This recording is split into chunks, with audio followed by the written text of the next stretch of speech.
Even men at the top of their game find themselves wanting more from life.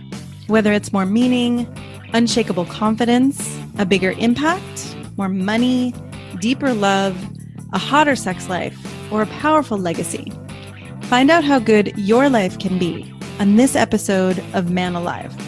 Also, as I've supported men in their love and work lives for 15 years now, many men have asked me for the right words to say to be more attractive, desirable, and more of a leader. And I've found it's not so simple as giving scripts or lines.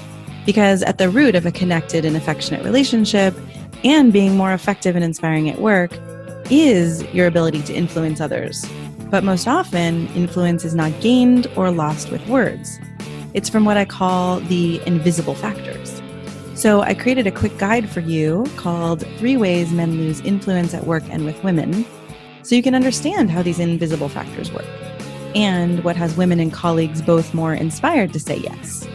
I think you're also going to be surprised to find out the moment when your influence actually begins. So grab the guide for free at shanajamescoaching.com/3ways. That's shanajamescoaching.com/3 and the word ways, WAYS. Or you can text ALIVE to 44144.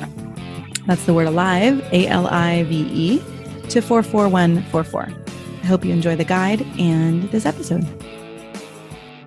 Hello, and welcome to this episode of Man Alive. I am thrilled to be here today with Dr. John Gottman. John, welcome. Thank you very much. So for those of you who haven't heard of Dr. Gottman, he and his wife, Julie Gottman, have been working with couples and people in relationships. I'll give a further bio, but for 40-something years, is it? 47 years now. 47 years now. So I will say in my personal life and in my work coaching clients, I often turn to your work and your research, and so grateful for everything you're doing. Oh, thank you very much. I appreciate that. So we are going to have a conversation about the 8 essential conversations for lasting love. And this is a new book that John and Julie wrote with Doug Abrams and Rachel Abrams as well. It's called 8 Dates. And we'll get into that a little bit in a moment.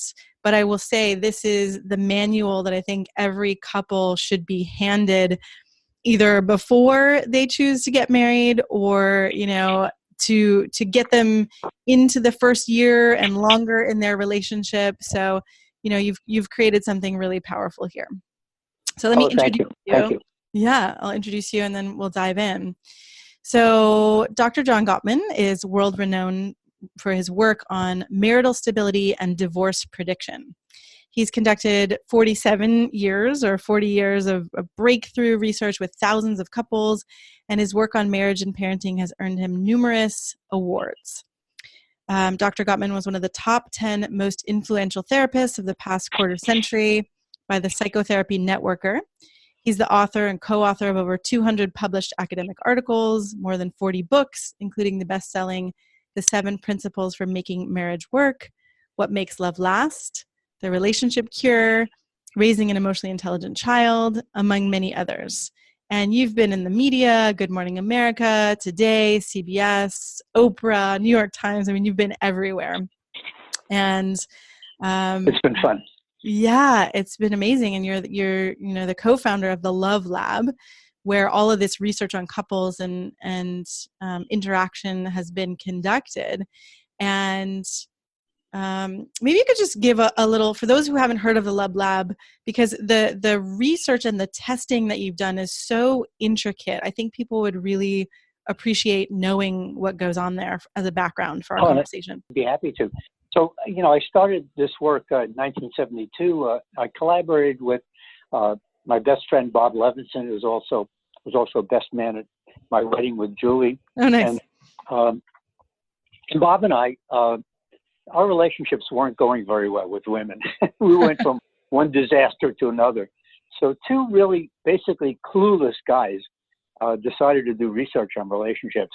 And we built a lab where couples would talk to each other about how their day went after they've been apart for 8 hours. And we would collect physiological measures while they interacted. Yeah, that's the part that amazes me.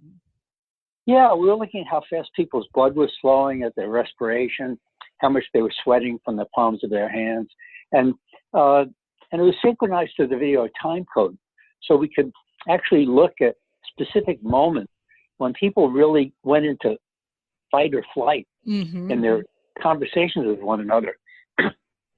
People were just sitting down in this laboratory, and yet we got heart rates that were 170 beats a minute. Wow. So, when people get flooded like that, physiologically flooded, then they really don't function very well. They can't take in information very well. They think that if they say their point of view at a higher decibel volume, they'll be more persuasive. Right, somehow they'll be heard better. Right. Yeah. So they really can't think very well and function very well when they're physiologically aroused. That's one of the things that we discovered that was kind of startling, because it turned out that we could predict the future of a relationship with very high accuracy. Wait, didn't you say 94% accuracy? That's our best, but over 7 studies, we've averaged over 90%. Wow. So there's about 10% of the variation we can't account for, but we keep doing more and more research on. Well, emotion plays a really big role in understanding how couples interact and kind of how they build safety with one another and create intimacy as they're talking to one another. Yeah. Yeah. Well, I think it's amazing that you've tracked, like you said, the physiological data and, figured out, in some of the books I've read, the pieces around the 4 henchmen and what breaks up a relationship, the criticism, contempt, stonewalling, defensiveness, all of this that you found is not just based on, not that it would even be less powerful, but that it's not just based on therapeutic work, but the physiological data to back it up. So, yeah. Right.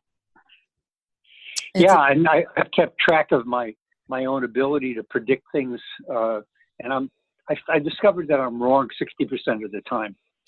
So if I didn't collect the data, I might think I was right 100% of the time, but I'm mostly wrong. So it's really the data speaking to us, and that was true of this book as well. Yeah. We had 300 couples go out on these 8 dates. So I got to listen to, they recorded their dates, and I got to listen to 2,400 dates. Wow. Which is really interesting. Dates. So, okay, I'm going to give a background too. For these 8 dates, right, are essential conversations for a lifetime of love. And so I just want to read the 8 different topics. And then I want to hear a little bit about how you chose the topics. So number 1 is trust and commitment. Number 2 is addressing conflict. Number 3, sex and intimacy. Number 4, work and money. Number 5, family. Number 6, fun and adventure. Number 7, growth and spirituality. And number 8, dreams. So, these are topics, I would say, having worked with people for, not as long as you have, but over a decade, that these are topics, relationship topics that are incredibly important. And so, how did you pick these 8 conversations? Well, we really picked them based on what we know the concerns of our couples are. So we studied, thousands of couples over the years and, done therapy with, hundreds of couples as well. And we know that the first concern that couples have is, can I trust you? Can I be safe with you? Can I rely on you? Are you going to be committed to this relationship? And when things get hard, will you leave? Or will you stay and work on things? So trust and commitment being the first date was almost a no-brainer. And, and it's something that we've heard from couples for decades now, and it hasn't changed. So, we start this date by asking people to say, well, what was it like in your families growing up? How did your parents show one another that they were trustworthy or failed to do that? And what about commitment? How did they show one another they committed or failed to do that? And what do you want it to be like here in this relationship? What's important to you? And it seems so basic, like every couple would have that conversation, and yet we don't. Right. There was this interesting study done in Los Angeles by the Sloan Center at UCLA, where they studied 30 dual career couples in Los Angeles, and they put cameras and microphones in the couples' homes. Mm-hmm. And, and these couples basically were ignoring the relationship, ignoring one another. Mostly their lives had devolved into this long to-do list. Yeah. And they spent an average of 35 minutes a week talking to each other. That's all. A week? Yeah. Wow. And most of the conversations were about who's going to do what when. Uh-huh. So forget about fun and adventure and playfulness and romance. It was just, all their time was occupied by either work or children. Wow. Okay. And so I want to take a moment to go back, because one of the parts of the book before you got to the 8 dates was the 4 skills of intimate conversations. And so, hearing about the fact that these couples are talking 35 minutes a week and not even, they aren't using any of the skills that you talk about right. the skills of having an intimate conversation. Exactly. So how do you help couples? Yeah, unless you want to go somewhere else. How do you help couples have these intimate conversations? Well, it isn't really very complicated, but, among adults today, people are getting less and less experience really interacting and exploring emotions with the people they love. So we're sending them brief messages and texts, or emails. Yes. And, we all know that text and emails are really bad channels for communicating emotion. Mm-hmm. We need to look into people's eyes and see their face and touch them. And so probably, the worst dates that, I discovered on YouTube are the ones where people are broadcasting. They're talking about themselves throughout the whole date rather than asking questions. So the beginning skill, surprisingly, is to be able to know what you're feeling and put it into words. So you can't stay invisible in a date, but then you really need to ask questions, open-ended questions, to explore your partner's emotions, the person you're out with, and really get to know them very well. And, skills 2 and 3 are really about asking questions and exploring these emotions. And the 4th skill is about empathy, really validating it. Understanding is a very important part of emotional connection. Yeah. I think that one, especially when I think about, they're all important. When I think about learning empathy and having empathy, it seems like it's hardest to have empathy for a romantic partner, right? Because I could have empathy for a friend and know, I don't have to deal with that part of that person in my everyday life, or it's not going to impact my income or any of that. So is there any specific way you help couples find or, express that empathy or feel safer to be empathic in that way? Yeah, I think it's very important for people to really tune into their partner's pain when their partner is unhappy. And, we think of getting intimate connection through doing fun things and joyful things. But the moments when our partner is actually disappointed in us or angry or upset, or we've hurt our partner's feelings inadvertently, those are the moments that really have the greatest potential for emotional connection. Yes. And I know for me, personally, as a guy, the 4 most terrifying words that I don't want to hear from my wife is, "We need to talk." But I've learned over the years, I carry a little notebook in my back pocket. And when she says that, the first thing I need to do is deal with my own defensiveness. I need to go, okay, it's important for me to listen, and I kind of take a couple of deep breaths, and then I say, okay, I'm listening, talk to me, I'm taking notes. I love what you said too. That's hard. Yeah, it's hard to get over your own defensiveness. Right. Yeah. And, and that's the work in relationships, is to really be able to take in information. And part of what we've done in the 8 Dates book is to kind of enliven curiosity, make curiosity come alive in a relationship, and, keep it alive, because we are always changing as we get older. Yeah. And to stay in touch with that, to stay in touch with what our partner is thinking and feeling, it's a very important thing. and it's very rare. I want to take a moment to give a shout out to our sponsor, Let's Get Checked, a company that saves you time, money, and awkward conversations by providing at-home blood tests. If you're anything like me, you don't want to waste money and precious time driving, parking, going to the doctor with the inevitable delays, just to then get permission to spend more time and money at a lab. It's totally maddening. By testing at home, you get to avoid having that awkward, sexually transmitted infection conversation with your doctor. And you can test your hormones to get a clear picture of your testosterone level and even test for other health concerns. It's easy. Go to letsgetchecked.com. Order the kit you want, enter the code MANALIVE for your 20% discount, and you'll receive your test in the mail. Once you return it, your results are available online in 2 to 5 days. So go to letsgetchecked.com today and use the coupon code MANALIVE for your 20% discount. When I used to lead more workshops with couples, we would talk about how, if you think you actually know your partner, that's in a way the death of the relationship, right? If you're not getting curious and thinking, oh, I'm going to learn something new about my partner today until the day you die, then you've kind of boxed your partner into this, small, limited view.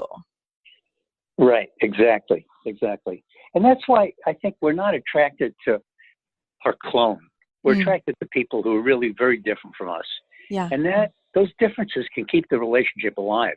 Yeah. And the worst thing we can do is try to turn our partner into us, which is really what spells death in a relationship. When we criticize our partner for not being like we are. And that's where all the dysfunction comes from. Yeah. Do you have a personal way? This might be getting a little more personal. You can say if you want to go here, but I'm just wondering if there is a personal way that you've used to let go of some of that defensiveness or trying to prove yourself or, be right, even though Julie's saying something about you she doesn't like or she's not enjoying. Yeah. For me, I'll tell you, Shauna, it's always been a struggle. And it doesn't actually get much easier over time. Because my first reaction when she says we need to talk and, I can see on her face and I hear that voice that I've done something wrong or I've hurt her or disappointed her or she's angry about something. My first thought is, oh no, I wasn't planning on doing this tonight, and I didn't want to spend my evening this way. But what helps me a lot is writing. So I write down what she's saying. And my first thought is, why does she have to be so negative? Do you write it down as she's saying it? I write down the words she's saying. Okay. So I slow her down so I can get it all down. And as she's talking, I start thinking, well, that's a good point. Yeah, that makes sense. Oh yeah, sure, yeah. And so the writing helps me calm down. And that's my really overwhelming technique for really paying attention. One time she talked for 2.5 hours. Really? And I got 18 pages of notes. Wow. It was actually kind of fun because it wasn't that she was upset with me. We had a couple of hours in a hotel room. We were doing something, speaking in, the next day, and we had some time. And I said, we got some time. So, what's on your mind? And she said, I'll tell you, but only if you stay quiet and take notes. Wow. Okay, I will. And I've saved that. It's 18 single-spaced pages of notes that I took. And it was fascinating. Stuff I never knew about her after 30 years of being married. Wow. Well, I would imagine. So I really like it a lot. Yeah. And it sounds like, this is my imagining is that, as you're listening, once you get beyond the defensiveness, there are things where it's like, oh, you said, oh, that's a good point, or, oh, sure, I do that, or that you can learn things. Right. We have a videotape of a couple talking to one another, and this guy is a lawyer, and he's a litigator. He's a courtroom lawyer, and he is helping his wife identify what about his personality pisses her off the most. Oh, yeah. He's helping her do that. And he's saying, well, is it the way I say things? She says, yeah, it is. He said, well, what about the way I say things? Is it that I'm really definite, or yeah, it's that you're so definite. And what, am I authoritarian? Yeah, you are. You're authoritarian. Yeah, he says, I guess I can be. Kind of works in the courtroom. She said, doesn't work at home. Oh, yeah. Oh, well, that's interesting. Well, I like the idea of, right, interviewing your partner about what really pisses you off about me, and recognizing that it's not entirely personal, right? It's not entirely that these things, it's not that, you're wrong or bad for doing these things, but there's another person over there who it can be like oil and water, or something doesn't work for them, but then you don't have to go making yourself wrong. Yeah, that's right. Yeah. That's right. So if you can do that, if you can conquer your own defensiveness, then, and get in touch with your curiosity about how your partner thinks and feels and what your partner needs, then, you really understand how to make the relationship better moment to moment when you connect. And that's what these dates are designed to do. Yeah.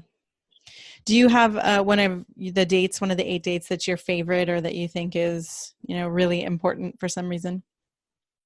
Well, my favorite date is the one about work and money. It's really interesting because, people do fight a lot about money, but, it's not logical to fight about money, right? Because money is about arithmetic. And yet what people really fight about, I've discovered, is what money means. And I analyzed 900 arguments about money that were in my lab.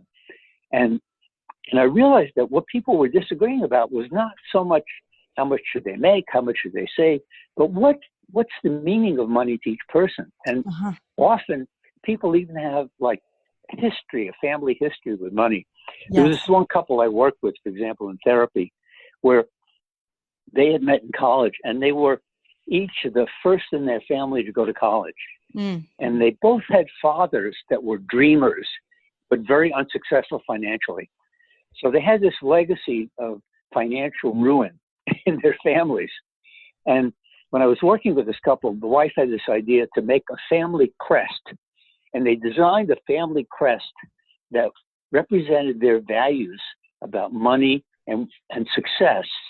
And they wound up putting it, in their living room, actually creating this wooden family crest that had symbols that really were important to them.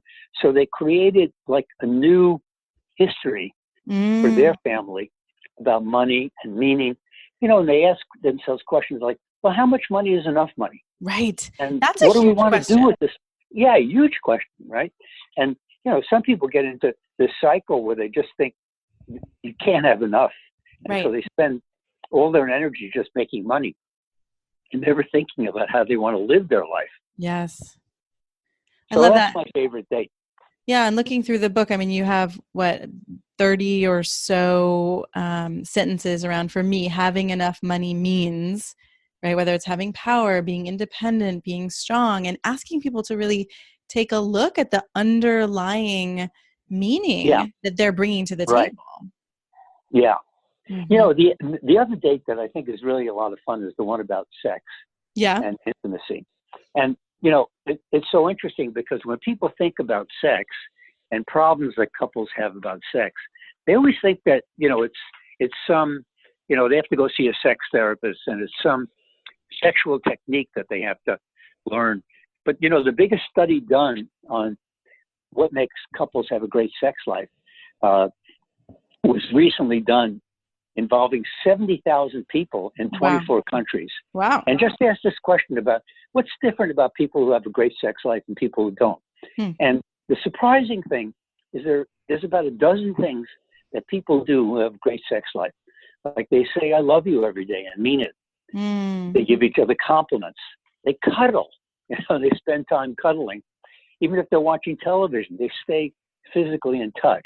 Wow. They give each other, surprise or romantic gifts. Then they have a weekly date. That's a big part of it. So they're not things that involve so much the physical part of sex as the romantic part of sex, the emotional part of connecting. Well, it's funny, when I work with people or when I work with couples, I often say, I do a lot of work around sex, but it has nothing to do with the physical act or the positions. It's all the emotional Right. intimate conversation, all of that. Yeah. And I love too in your book where you wrote the top sex and passion killers in a relationship are vital to do things left undone, emotional distance, lack of safety, emotional or physical, exhaustion and stress, feeling unappreciated, and a lack of physical affection or, flirting and connection apart from sex. So, right, I think that Right. that you've been showing again and again, it's not like you said, oh, we need to go learn some new hot sexual position or something, Exactly. but all the other pieces that keep us connected as a couple. Exactly. Hmm. Yeah, I think that's so interesting. So the dates are really designed to each be kind of like a seed that we plant that can lead to more and more curiosity and more conversations, things that couples can build on over time. Yeah. One of the dates that I find most profound is the growth and spirituality, and Mm-hmm. growth in particular. I mean, because I was reading too that you said religion is actually, how did you say it? It's less common of a something that creates disconnection than a lot of Mm-hmm. other things. But growth, I mean, I tend to see everybody grows, of course, but in relationships where couples feel less safe or, they Mm-hmm. need to have that stable ground, I think people can grow less because it's scary for your partner to That's grow. right. So I'm wondering, how do you help make it safe, or how do you support people to not be threatened by their partner's growth? Yeah, I think that one part of the challenge is to really try to understand how your partner is different from you, not Mm-hmm. just how your partner is similar to you. You probably have similar values and grow to have similar values over time. Particularly if you have children and you think about what values you want them to have. But my wife is very different from me. We're both Jewish, but for her, I mean, she spent 2 years in a Buddhist monastery after Uh-huh. college. And part of her going to Mount Everest Base Camp was about really understanding Nepal and Buddhism in Nepal. And Ah. and also, she had these values about nature that I just didn't grow up with. I Mm. grew up in New York City. So for me, nature was taking a subway to Central Park and having a picnic and then wiping off nature before you got into the door. So my mother didn't get upset that you were, making the house dirty. tracking mud into the house. Right. But I learned from Julie, how to really appreciate nature. Mm. We love kayaking together. We went to the Galapagos and saw all the wildlife, and, we kayaked together on the ocean. So, our differences wind up really stretching me. Mm. And she's been very involved in Native American religion and ritual. And Yeah. that's been something that, has really enhanced my life as well. So understanding the differences and learning from them is a way of, making everything safe, not judging your partner's values, not judging what your partner finds sacred. Right. And I guess that comes after, right? That's farther down the line than the conversation about trust and commitment. So if you actually get that your partner is committed to you and you trust your partner, I would imagine there's less fear of, well, you're going to grow and then you're going to leave me. Right. Exactly. Mm. That's exactly right. Yeah. So that safety is there. But Yeah. also, in understanding growth, what is it that people consider sacred? And, it can really be ethical values. It doesn't have to be religious. It can be spiritual in the sense that there's something you treasure Yeah. and really find extremely special. It energizes you, that you believe is important, Mm-hmm. like helping the planet survive, for example. Yeah. A lot of young people really see that as an important aspect of the sacred today. Uh-huh. Yeah, it's a very cool date. Yeah. And as you're saying that, I'm also imagining that a couple gets stronger when they do have, or when they share. It doesn't have to be the same thing, but if there's a passion for how can we outward facing support the planet or a certain cause, I would think that would build an even stronger foundation. Right, right. And even if you don't agree, even if you don't have the same source of energy and spirituality as your partner, really understanding that and treasuring it, even if it's not yours, and really enhance the relationship.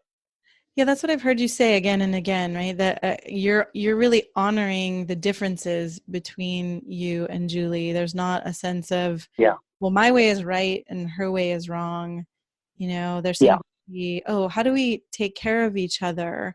How do I let my wife go to the Mount Everest base camp, even though I'm afraid she's going to die, right? And I would rather her not go, but how do I have to honor her that this is a need or a desire. And if I stifle that, I'm not supporting her to grow, or I'm not supporting her to be who she is. Right. Exactly. Yeah, exactly. So, I have a picture of her at 18,600 feet, and I've never seen her look happier. Aww. And I have that over my desk, and there's no way I could be at 18,600 feet. I get altitude sick on a ladder. So we're so different, but it's just wonderful to see how happy she can be trekking, in the Himalayas. It's really a terrific thing. So I read Into Thin Air, but not until she got back. Yeah, right. You waited until she was home and safe. Yeah, I did. That's great. Well, is there anything else you want people to know about these conversations, or about how to get started, when to get started? What feels like, you don't want to leave people without letting them know? Well, I think one date that is so important is about fun and adventure. Mm-hmm. Now, I've been analyzing the data we have on 40,000 couples recently, and just writing a research paper on it. And it turns out these are 40,000 couples about to begin couples therapy, and all over the world. And they're about to start therapy? They're just about to start therapy. Okay. And they've taken our relationship checkup that we have. Yeah. And it takes about 2 hours to take all these questionnaires. And over 80% of them say they no longer had fun together. Wow. Fun has gone to die in a committed relationship. And that is so sad. Yeah. Because there's just no need for that. You really can think about, what is it that maintains fun for the two of us? Yeah. And keep it alive. And the same thing for adventure. Keep adventure alive. And, think about, what's your bucket list? What do you want to experience? Mm-hmm. Where do you want to travel? What experiences do you want to have in your life that are really just joyful and playful, and not so serious, not focus so much on career or worrying about your kids, but really just having a great time. And there's no reason to have that stop in a relationship. So that's an important date. Thank you. I feel grateful for that one in particular, because as I was reading the book and as I was reading that date, I've been thinking recently, I want more fun. I want more adventure in my life. And then I was second guessing myself and thinking, it's not as important as all these other things. But when I read the book, I thought, it validated my desire for that in my life recently. So thank you. You're absolutely right. I think you've got to include that as your life. Fun and adventure and play are really important. Yes. Thank you. All right. Any last personal piece that you feel like you really want couples or people to know who are trying to create lasting love? Well, I think that the most important thing is to have the motto that when your partner is upset, the world stops and you listen. And really make that important and really hear what they're saying. Right. Yeah. Yeah. That's a big one, because I could see where, like you said, there's the oh shit or oh no, or this is not, I think you said, this is not how I wanted to spend my evening. Right. Right. And yet, Yep. if we don't spend some of the evenings that way, then we don't actually get to build that intimacy. Yeah, and it's like having a stone in your shoe when you're hiking. You got to take it out. And if you have that stone there, between the two of you, and you don't take it out and talk about it, then it's going to just create distance, and that's really not good. Yeah, yeah. Well, thank you so much, not only for this conversation, but for your 47 years of, painstaking research and the detail with which you're helping show us, what's important and what we need to do and how to actually make love last. Thanks. Thank you for being here today. Oh, appreciate being invited. Thank you very much. Mm-hmm. I'm so glad you joined us for today's episode of Man Alive. I hope it gives you a sense of what's possible and how good your life can be. If you like what you heard, I'd be so grateful for you to subscribe to Man Alive and write a quick review that helps men like you find us. And again, head over to shanajamescoaching.com/manalive to get outtakes, videos, and raw footage I only share there. These are some of the most interesting parts of these expert conversations. You can also grab your copy of The Unknown Power to accelerate your career and solidify your confidence with women, because the two are related, and I know you don't have to settle for one or the other. Join us each week for a new episode of Man Alive.